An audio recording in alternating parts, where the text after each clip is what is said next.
Compañeros, buenas tardes. Ingeniero, buenas tardes. Hola, Carmen. Bueno, mi tema de exposición es acerca de las DMZ, que son las zonas desmilitarizadas. Este tema es un tema muy extenso, ya se podrán dar cuenta. En sí quisiera recalcar algo de historia acerca de lo que estuve leyendo estos días, ¿verdad? En sí la zona desmilitarizada existe, no solo a nivel informático, también existe una zona desmilitarizada a nivel internacional, a nivel mundial podríamos decir, la cual es la que divide la Corea del Norte y la Corea del Sur. Tengo ahí un pequeño video, el cual realmente dura muchos minutos, pero lo quise colocar al finalizar mi video exposición para darles una pequeña idea de dónde es que sale el término zona desmilitarizada, que también es conocida como seguridad perimetral. Bueno, los dejo con el video. Muchas gracias.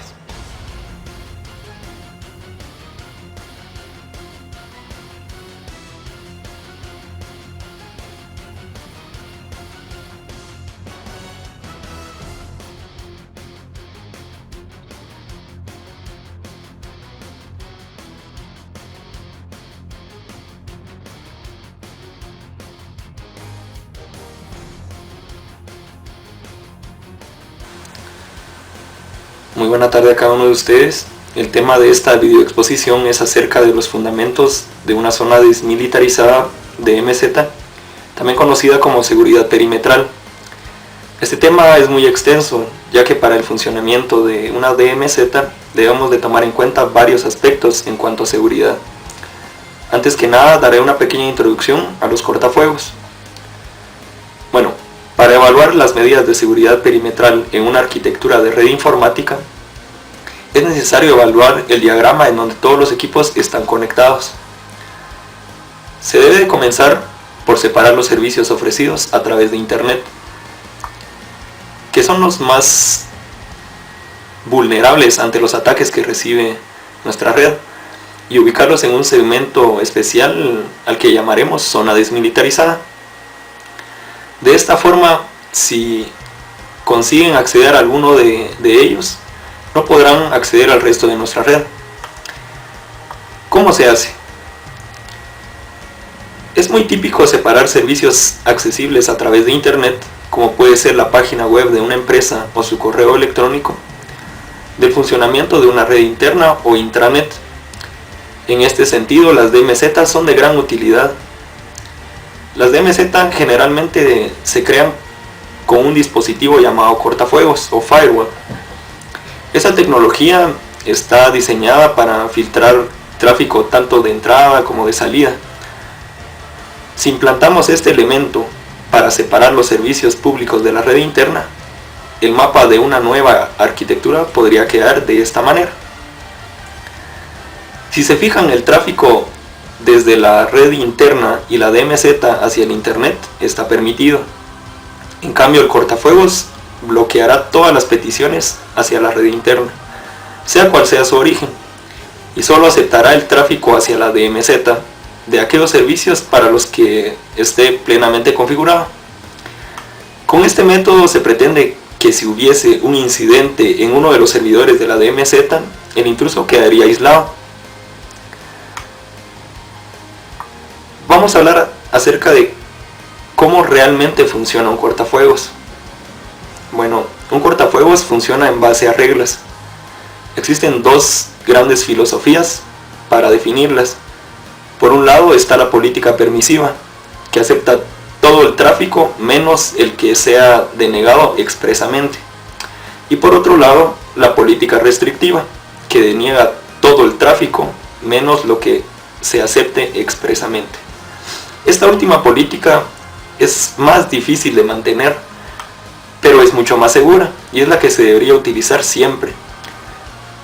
En general se puede hablar de 4 tipos de cortafuegos, según sus características y la capa de modelo OSI en la que funciona. Bueno, en primer lugar tenemos los denominados cortafuegos de pasarela, que funcionan para aplicaciones específicas como Telnet, FTP o una web. En segundo lugar están los cortafuegos de capa de red. Estos permiten una configuración en base a direcciones IP y puerto de origen y destino.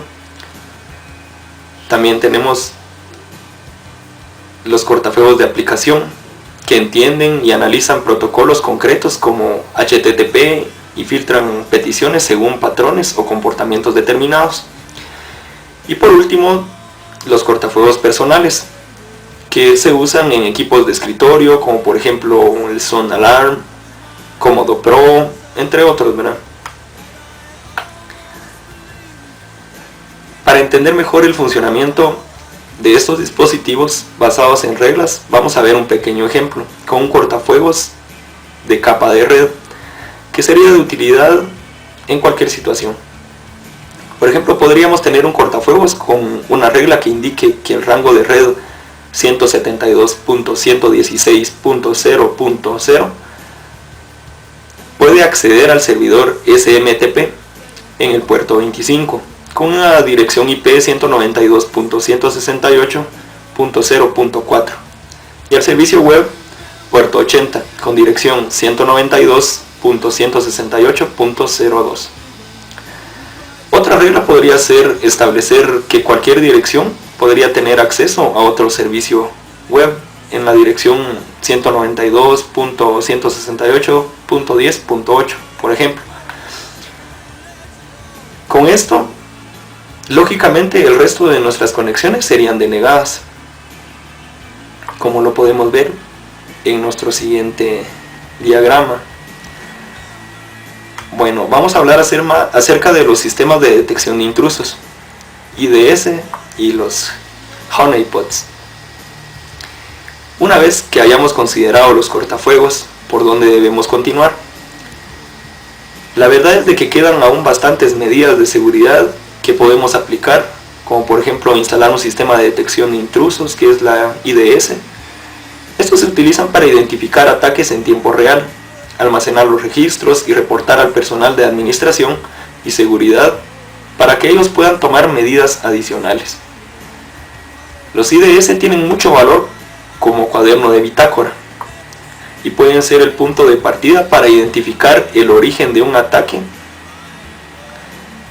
Bueno, además de esto, también los IDS han evolucionado a los sistemas de detección y prevención de intrusos, que son los IDPS, unos elementos más complejos que también son capaces de bloquear la conexión si detectan que un evento es peligroso, al igual que hacen los cortafuegos de aplicación.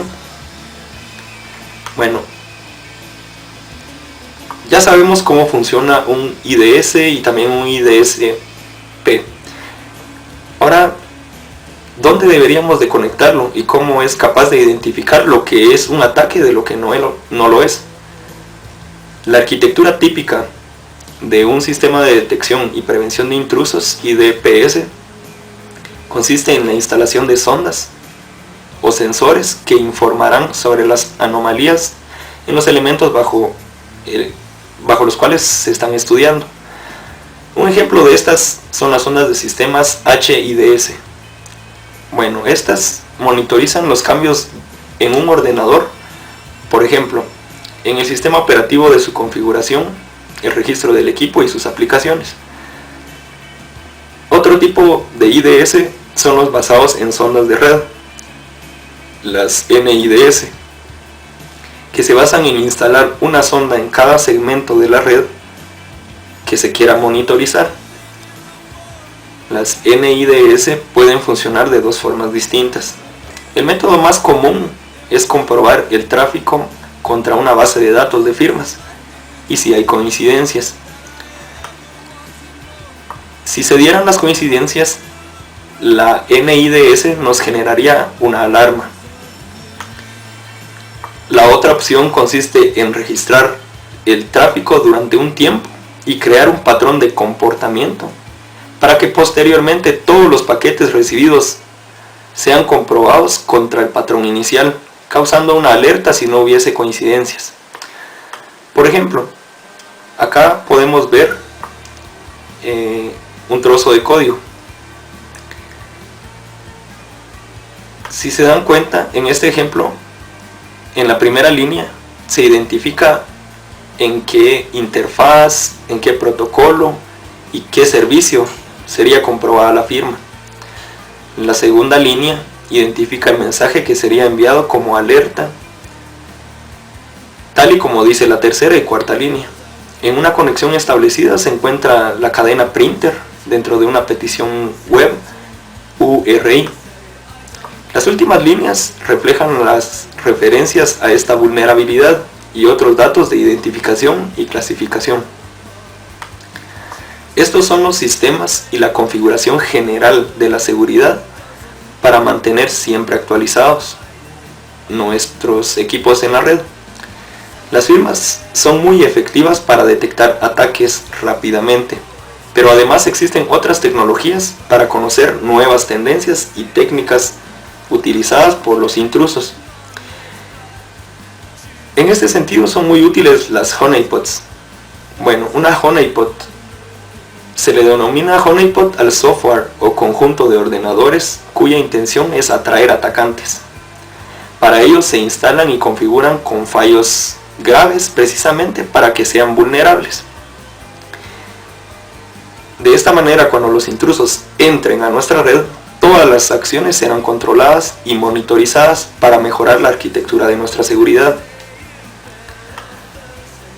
Vamos a hablar acerca de dónde se definen las vulnerabilidades en el sistema operativo o en las aplicaciones. Bueno, para hacer esto debemos de tener en cuenta de que son o funcionan como especie de trampas, lo cual nos llevaría a riesgos y por eso requieren de mucho trabajo para asegurar su aislamiento. Su desconexión de las redes principales es completo, o sea que trabajan a modo offline. Este es uno de los principales motivos por los que su uso no es tan habitual. En cuanto a las vulnerabilidades, depende del tipo de honeypot que se le asigne. También existen dos tipos o dos clases de honeypots. La primera, la de baja interacción, en las que se simula el sistema operativo y sus aplicaciones. O bien las de alta interacción, en las que los fallos se encuentran en los servicios. Un ejemplo puede ser algo tan sencillo como establecer una contraseña fácilmente adivinable, como por ejemplo 1234 para nuestro usuario root, de un FTP o un SSH. De manera que cuando intenten entrar a nuestra red, el cazador será cazado y junto a él obtendremos muestras de nuevas vulnerabilidades, como por ejemplo gusanos, correos spam y todo lo que no desearíamos en nuestra red, ¿verdad? Bueno, hablando un poco sobre el tráfico de la red, podemos mencionar los antivirus, anti-spam y también las VPN. Dentro de la seguridad perimetral es necesario establecer algún tipo de solución a nivel de arquitectura de red para evitar que contenido dañino como malware, spam, llegue a los equipos de la empresa. Además del correspondiente antivirus en cada una de las estaciones de trabajo, la organización también debería de disponer de un sistema de pasarela de antivirus y anti-spam, que sea la que reciba todo el correo electrónico, luego lo procese y posteriormente lo entregue al servidor de correo tradicional, si considera que está limpio. De ahí los usuarios lo descargan con normalidad y con limpieza. Esto es muy útil, pues recibimos muchos correos basura que pueden incluir malware. En ocasiones estos vienen de nuestros mismos empleados, que desde su casa sin saberlo lo envían. También existen muchos trabajadores que comprueban su correo desde internet o acceden a aplicaciones internas cuando teletrabajan. Y no solo eso, sino que también en ocasiones hay algunas sucursales en otras poblaciones que se conectan a nuestra red. Bueno, además de analizar la información intercambiada en la empresa, es aconsejable que para asegurar las comunicaciones y proteger la información cuando se utiliza una infraestructura pública como Internet, se utilice una red virtual privada, una VPN, con la que se encapsule y se cifre todo el tráfico de la red en una nueva red virtual. Las redes privadas virtuales garantizan la autenticación como primer punto, también la integridad de los datos y como tercero, la autorización de cada uno de los usuarios. Además, estas redes minimizan que se expongan servicios internos al exterior y que estos puedan ser vulnerados. Bueno, ya hablamos acerca de la DMZ en sí, cómo funciona, qué es un cortafuegos, las DNSI, las honeypots, pero existe una gestión unificada de amenazas. En cuanto a esto, tenemos un sistema que es llamado UTM. UTM es un único equipo que incluye múltiples características de seguridad. Están los cortafuegos, sistemas de detección y prevención de intrusos, pasarelas de antivirus y anti-spam, redes privadas virtuales. Estos elementos son muy cómodos para centralizar soluciones y son muy efectivos a la hora de utilizarlos. Como podemos darnos cuenta en nuestro diagrama final, acá el primer paso es configurar el cortafuegos, segmentando los servicios de la web y la pasarela de correos en la DMZ, con una política restrictiva. Luego que hemos configurado el sistema de detección y prevención de intrusos, escuchando en las tres interfaces para conocer todos los ataques posibles, ¿verdad? El servidor de la base de datos se debe de colocar junto al servidor de correo en la red interna, inaccesible desde el internet, para que los trabajadores y sucursales se conecten usando una VPN. En fin, estas serían los métodos y las alternativas para armar un equipo o una arquitectura de red en la cual nosotros podemos estar plenamente seguros de que nuestra empresa está protegida y no tiene ningún posible ataque en cuanto a las dimensiones de red.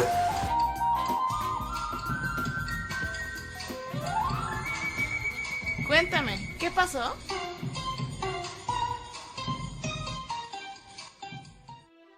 Hola, soy Vania de la Vega Shiota, compartiendo con ustedes mis experiencias como becaria Mambuka Gakusho. Hoy les platicaré sobre El sueño de la Gran Corea en 2012, primera parte. La guerra de Corea no ha llegado a su fin. Nos encontramos en un armisticio, lo que debería fortalecer la percepción de seguridad nacional. Reza una pancarta colocada en la zona del ayuntamiento de Seúl. Uno de los recorridos altamente recomendados por el Ministerio de Cultura, Deporte y Turismo de Corea del Sur es su zona desmilitarizada, que es la faja fronteriza alrededor del paralelo 38 Norte, conocida mundialmente como la frontera entre dos mundos, en la que desde 1953 y como resultado del armisticio entre las dos Coreas, cada una de las partes en conflicto retiró sus tropas 2 kilómetros hacia dentro de su territorio, conformando un área de 4 kilómetros de longitud. La zona desmilitarizada está básicamente despoblada, aunque la cantidad de turistas que la visitamos diariamente del lado surcoreano es muy considerable. Además, allí se localiza la ciudad de Panmunjom, donde se encuentra el área de seguridad compartida, en la que se llevan a cabo las negociaciones militares. Se encuentra también la población Daeseong, que es protegida por el Comando de Naciones Unidas, y es donde habitan refugiados de la Guerra de Corea. Llaman la atención los cultivos de arroz del lado de la República de Corea, o sea, Corea del Sur, pues por las propiedades de la tierra es de muy alta calidad.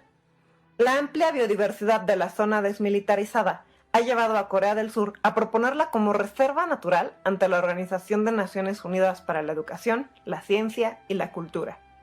Sin embargo, esta situación no es igual en ambos lados de la zona desmilitarizada, pues una de las formas más sencillas de identificar dónde está la línea fronteriza es por la cantidad de árboles. Mientras del lado de la República de Corea se ha convertido en una suerte de parque nacional de facto, en cuanto se cruza la frontera, no tan solo desaparecen las zonas arboladas, sino que se identifican problemas de erosión. La explicación es que del lado de la República Popular Democrática de Corea, o sea, Corea del Norte, no cuentan con los recursos tecnológicos ni económicos para instalar aire acondicionado al interior de los edificios, y que en cambio utilizan leña. En la zona, los inviernos son muy crudos y las bajas temperaturas pueden durar hasta 6 meses, lo que genera que los recursos madereros de la región se estén agotando. Desde que las Coreas están separadas, ha habido varios intentos de infiltración hacia la República de Corea por diversos medios. Uno de los más comunes son los túneles. El tercero encontrado por el gobierno de la República de Corea data de 1978 y mide más de 1,5 kilómetros. La construcción del túnel se adjudica al gobierno de Corea del Norte, aunque en un inicio ellos habían indicado que no lo habían construido, sino que por el contrario, era el gobierno de Corea del Sur el responsable. Después de la consulta a expertos de Naciones Unidas, se inculpó a Corea del Norte, pues durante la construcción una leve inclinación hacia la superficie, en dirección al territorio sudcoreano para poder drenar el agua y no obstruir la excavación, indicaba que el túnel había sido construido desde el lado norte de la península coreana.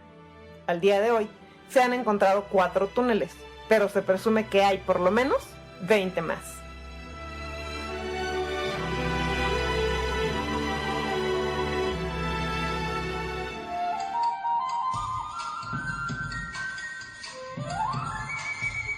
Cuéntame, ¿qué pasó? Bueno, hemos llegado a la parte final de esta videoexposición. Espero que haya sido de su agrado y de mucho conocimiento. De ahora en adelante ya tendremos una idea un poco más concreta de cómo funciona una red perimetral, una zona desmilitarizada. Para mí fue todo un gusto haber compartido esta información con ustedes y será hasta una próxima. Mi nombre es Cristian Chex. Muchas gracias.